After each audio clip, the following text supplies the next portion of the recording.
Assalamualaikum warahmatullahi wabarakatuh. Perkenalkan, nama saya Amalia Zukhrufah dengan NIM 23020200020. Saya dari kelompok 5 akan menjelaskan mengenai rukun iman, Islam, ihsan, dan ma'rifatullah.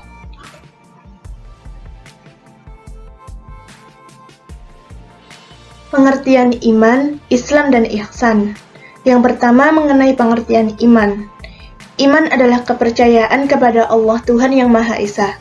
Syahadatain atau dua persaksian yang bersaksi bahwa tiada Tuhan yang disembah kecuali Allah dan Muhammad adalah Rasulullah merupakan suatu pernyataan sebagai kunci dalam memasuki gerbang Islam. Yang kedua, mengenai pengertian Islam. Secara genetik, kata Islam berasal dari bahasa Arab yang terambil dari kata salima yang berarti selamat sentosa. Dari kata itu dibentuklah kata aslama yang berarti menyerah, tunduk, patuh, dan taat. Islam artinya penyerahan diri kepada Allah, Tuhan yang Maha Kuasa, Maha Perkasa, dan Maha Esa. Penyerahan itu diikuti dengan kepatuhan dan ketaatan untuk menerima dan melakukan apa saja perintah dan larangannya. Tunduk pada aturan dan undang-undang yang diturunkan kepada manusia melalui hamba pilihannya, yaitu para Rasul. Aturan dan undang-undang yang dibuat oleh Allah itu dikenal dengan istilah syariat.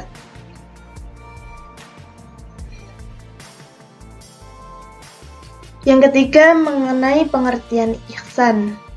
Ihsan sendiri menurut kamus berasal dari kata ahsana yuhsinu ihsan yang berarti baik, bagus, kebajikan, atau soleh.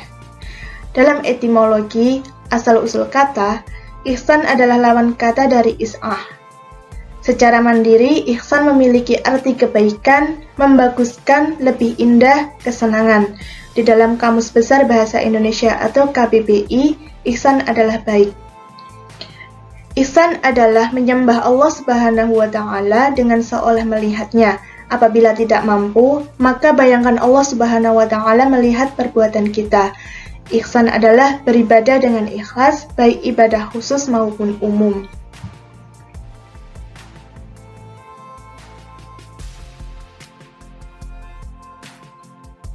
Dijelaskan dalam surat Al-Baqarah ayat 83, Allah Subhanahu wa Ta'ala memerintahkan untuk berperilaku ihsan.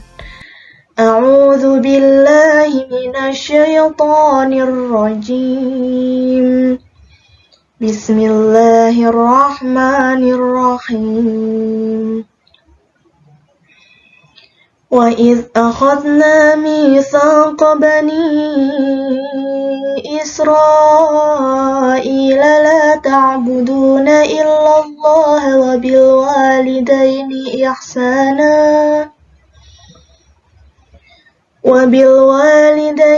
إِحْسَانًا وَذِي الْقُرْبَى وَالْيَتَامَى وَالْمَسَاكِينِ وَقُولُوا لِلنَّاسِ حُسْنًا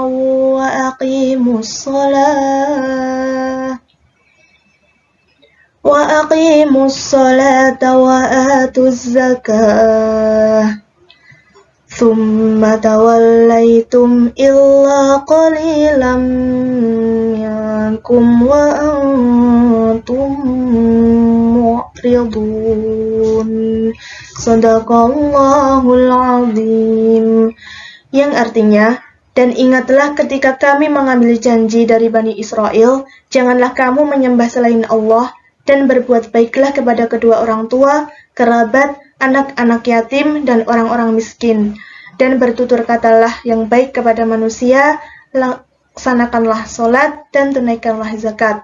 Tetapi kemudian kamu berpaling atau mengingkari kecuali sebagian kecil dari kamu, dan kamu masih menjadi pembangkang.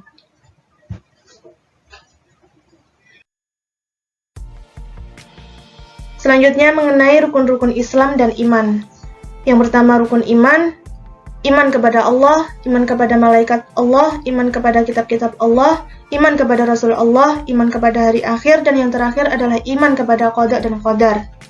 Untuk rukun Islam ada 5, yaitu syahadat, sholat, puasa, zakat, dan haji.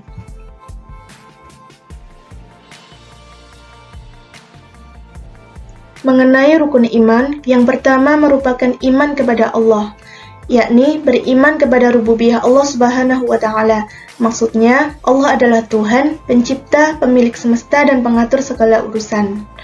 Beriman kepada uluhiyah Allah Subhanahu wa Ta'ala. Maksudnya, Allah sajalah Tuhan yang berhak disembah, dan semua sesembahan selainnya adalah batil. Iman kepada nama-nama dan sifatnya. Maksudnya, bahwasannya Allah Subhanahu wa Ta'ala memiliki nama-nama yang mulia dan sifat-sifatnya yang sempurna serta agung sesuai yang ada di dalam Al-Quran dan Sunnah Rasulnya. Yang kedua, iman kepada malaikat-malaikat Allah. Malaikat adalah hamba Allah yang mulia. Mereka diciptakan oleh Allah untuk beribadah kepadanya, serta tunduk dan patuh mentaatinya. Allah telah membebankan kepada mereka dengan berbagai tugas. Yang ketiga, iman kepada kitab-kitab Allah. Allah yang Maha Agung dan Mulia telah menurunkan kepada para Rasul-Nya kitab-kitab yang mengandung petunjuk dan kebaikan. Di antaranya kitab Taurat yang diturunkan kepada Nabi Musa, Injil yang diturunkan kepada Nabi Isa, Zabur yang diturunkan kepada Nabi Daud, Suhuf Nabi Ibrahim dan Nabi Musa, dan Al-Quran yang diturunkan Allah kepada Nabi Muhammad SAW.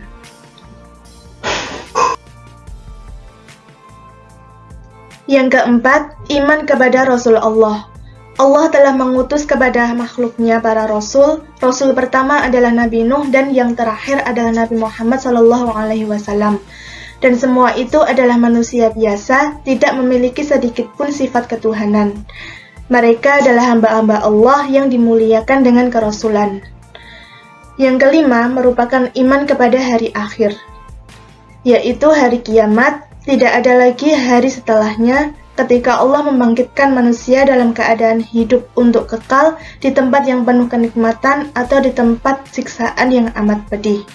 Beriman kepada hari akhir meliputi beriman kepada semua yang akan terjadi setelah itu, seperti kebangkitan dan hisab, kemudian surga atau neraka.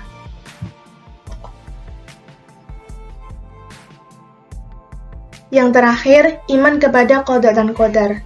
Iman kepada qada dan qadar Allah adalah salah satu sendi akidah Islam, dan beriman kepada qada dan qadar Allah adalah rukun keenam dari rukun iman.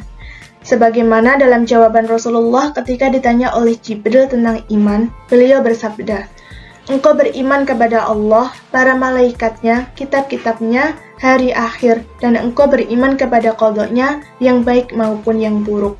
Hadis riwayat Bukhari dan Muslim.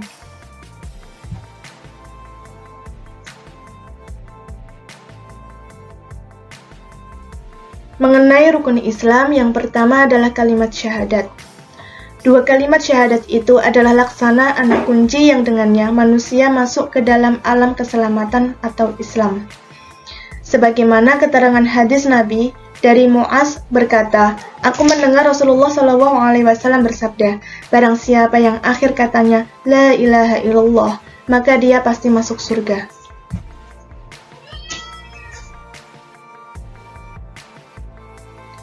Yang kedua adalah sholat. Allah telah mensyariatkan sholat 5 waktu setiap hari sebagai hubungan antara seorang muslim dengan Tuhannya. Di dalamnya dia bermunajat dan berdoa kepadanya, di samping agar menjadi pencegah bagi muslim dari perbuatan keji dan mungkar. Dan Allah telah menyiapkan bagi yang menunaikannya kebaikan dalam agama dan kemantapan iman serta ganjaran baik cepat maupun lambat. Maka dengan demikian, seorang hamba akan mendapatkan ketenangan jiwa dan kenyamanan raga yang akan membuatnya bahagia di dunia dan di akhirat.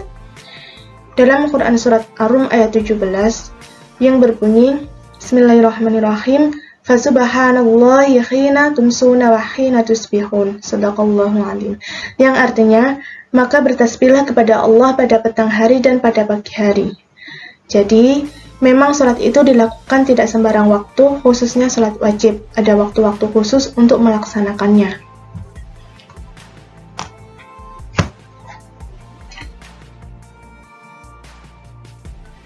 Rukun Islam yang ketiga adalah puasa.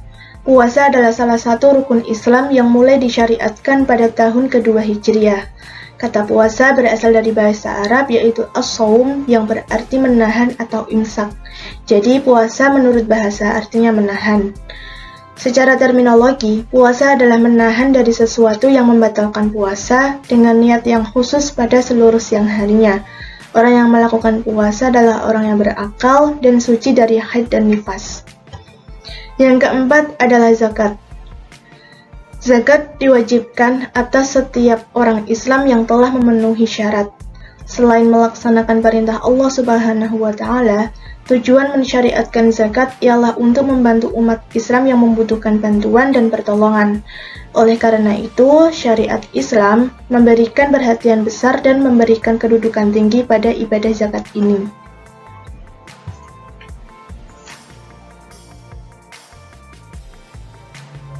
Rukun Islam yang terakhir adalah haji. Pengertian haji menurut bahasa adalah al-qasdu, yang artinya menyengaja.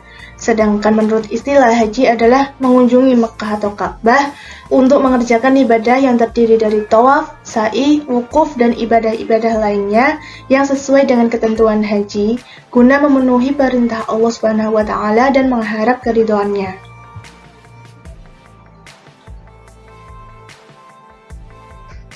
Selanjutnya adalah mengenai ma'rifatullah. Pengertian ma'rifatullah adalah asas perjalanan ruhiyah manusia secara keseluruhan. Orang yang mengenal Allah akan merasakan hidupnya tenang, lapang, dan dia hidup dalam rentangan panjang antara sabar dan syukur. Ma'rifatullah menurut Ibnul Qayyim sebagaimana didefinisikan oleh ahli ma'rifah adalah ilmu yang membuat seseorang melakukan apa yang menjadi kewajiban bagi dirinya dalam konsekuensi pengenalannya. Figur teladan dalam ma'rifatullah adalah Rasulullah. Dialah sosok yang paling mengenal Allah, paling dekat dengannya, dan paling taat kepada perintah-perintahnya. Rasulullah SAW bersabda, "Sayalah orang yang paling mengenal Allah dan paling takut kepadanya." Hadis riwayat Bukhari dan Muslim. Tingkatan berikutnya yang paling mengenal Allah adalah al-ulama ul-amiluna, yaitu ulama yang mengamalkan ilmunya.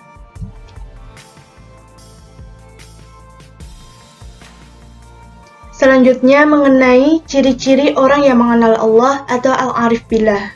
Berikut adalah ciri-ciri orang yang ma'rifah. Yang pertama, tidak takut dan tidak bersedih hati dengan urusan duniawi. Yang kedua, orang yang ma'rifah akan senantiasa menjaga kualitas ibadahnya. Manfaatnya yaitu hidup akan berada di jalan yang benar, memiliki kekuatan dalam menghadapi cobaan hidup, Allah akan selalu mengaruniakan dalam hidupnya, akan selalu optimis dalam menghadapi kehidupan, memiliki kendali dan kontrol dalam hidup, sehingga tidak selalu terjerumus ke dalam jurang kemaksiatan, selalu berada dalam bimbingan dan pertolongan Allah, dan memiliki ruhiyah imaniyah yang kuat.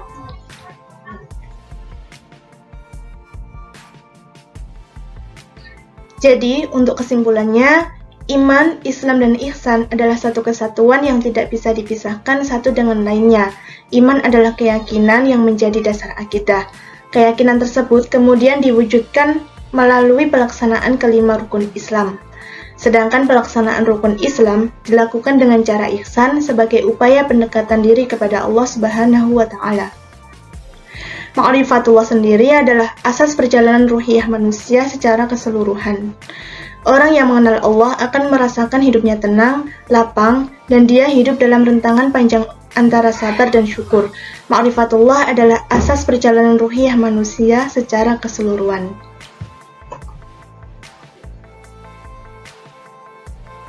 Itu saja yang bisa saya sampaikan, kurang lebihnya mohon maaf. Wassalamualaikum warahmatullahi wabarakatuh.